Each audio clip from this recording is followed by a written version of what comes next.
आज का प्रॉम्प्ट एक ब्रॉड ऐसे टाइप क्वेश्चन है। हमें इंडस्ट्रियल पोल्यूशन और एनवायरमेंटल डिग्रेडेशन का कनेक्शन क्लियर करना है और फिर एग्जाम्पल्स, इम्पैक्ट्स और सोल्यूशंस को डिटेल में एक्सप्लेन करना है। Let's use a simple diagram to make the relationship easier to see. चलो, सबसे पहले टर्म्स को सेट करते हैं, क्योंकि डेफिनेशन क्लियर होगी तो बाकी एक्सप्लेनेशन ऑटोमेटिक ऑर्गेनाइज हो जाती है। इंडस्ट्रियल पोल्यूशन का मतलब होता है फैक्ट्रीज और इंडस्ट्रियल प्रोसेसेस से निकलने वाले हार्मफुल सब्सटेंसेस। इन्वायरमेंटल डिग्रेडेशन का मतलब है इन्वायरमेंट की क्वालिटी का गिरना, जैसे एयर, वाटर, सॉइल और इकोसिस्टम्स का डैमेज होना। अब मैं तुम्हें ये रिलेशनशिप एक कॉज एंड इफेक्ट चेन की तरह सोचने को बोलूंगा। इंडस्ट्री से एमिशंस और वेस्ट आता है, वो एयर, वाटर और सॉइल में स्प्रेड होता है, फिर कंटेमिनेशन होती है और लॉन्ग टर्म में इकोसिस्टम फंक्शंस डिस्टर्ब होते हैं। ये चेन समझ आ गई तो आंसर में फ्लो स्ट्रांग हो जाएगा। अब सोर्सेज को कैटेगरीज में तोड़ते हैं, क्योंकि एग्जामिनर को दिखना चाहिए कि तुम ब्रेड्थ कवर कर रहे हो। इंडस्ट्रियल पोल्यूशन के मेन सोर्सेज होते हैं स्मोक स्टैक से gases, effluents through drains, solid hazardous waste और नॉइज और हीट पोल्यूशन भी। हर कैटेगरी अलग पाथवे से डैमेज करती है। एयर पोल्यूशन पे फोकस करते हैं। इंडस्ट्री से सल्फर एंड नाइट्रोजन वाली गैसेज और टाइनी पार्टिकल्स निकलते हैं। ये डायरेक्ट ब्रीदिंग प्रॉब्लम्स बढ़ाते हैं और साथ ही एसिड रेन और स्मॉग क्रिएट कर सकते हैं। एसिड रेन सॉइल और लेक्स को भी डैमेज करता है, तो इम्पैक्ट सिर्फ एयर तक लिमिटेड नहीं रहता। वाटर पोल्यूशन को समझना भी जरूरी है, क्योंकि रिवर्स और ग्राउंड वाटर डायरेक्टली कम्युनिटीज और एग्रीकल्चर से लिंक्ड होते हैं।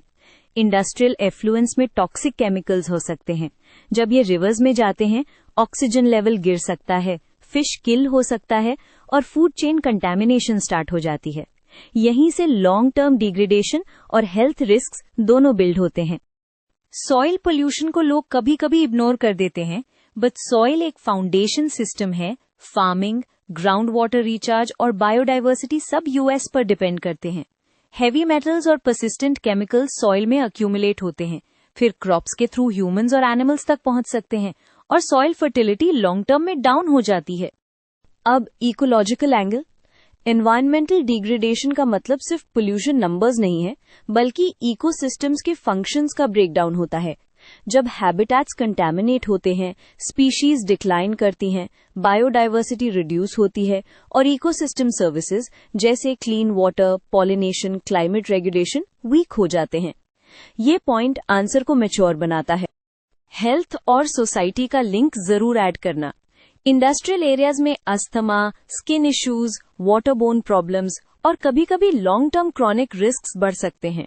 साथ ही productivity losses, health care costs और लाइवलीहुड इम्पैक्ट्स जैसे फिशिंग या फार्मिंग इकोनॉमी को हिट करते हैं।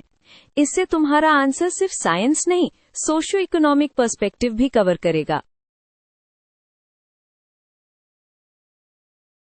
अब सॉल्यूशंस का सेक्शन लॉजिकली स्ट्रक्चर करते हैं। Prevention, control, treatment and governance. Prevention में क्लीनर प्रोडक्शन आता है, process efficiency, less toxic inputs और वेस्ट मिनिमाइजेशन। कंट्रोल में फिल्टर्स, स्क्रबर्स और एमिशन स्टैंडर्ड्स। ट्रीटमेंट में एफ्लुएंट ट्रीटमेंट प्लांट्स और सेफ डिस्पोजल। गवर्नेंस में लॉज, मॉनिटरिंग, पेनल्टीज और ट्रांसपेरेंसी। ये फ्रेमवर्क आंसर को कंप्लीट फील देता है। फाइनली एक स्ट्रॉन्ग कंक्लूजन दो।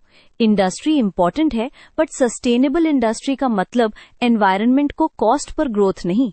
बेस्ट आंसर्स यही मैसेज देते हैं कि टेक्नोलॉजी, स्ट्रिक्ट कंप्लायंस और कम्युनिटी अवेयरनेस मिलके पोल्यूशन को रिड्यूस कर सकते हैं।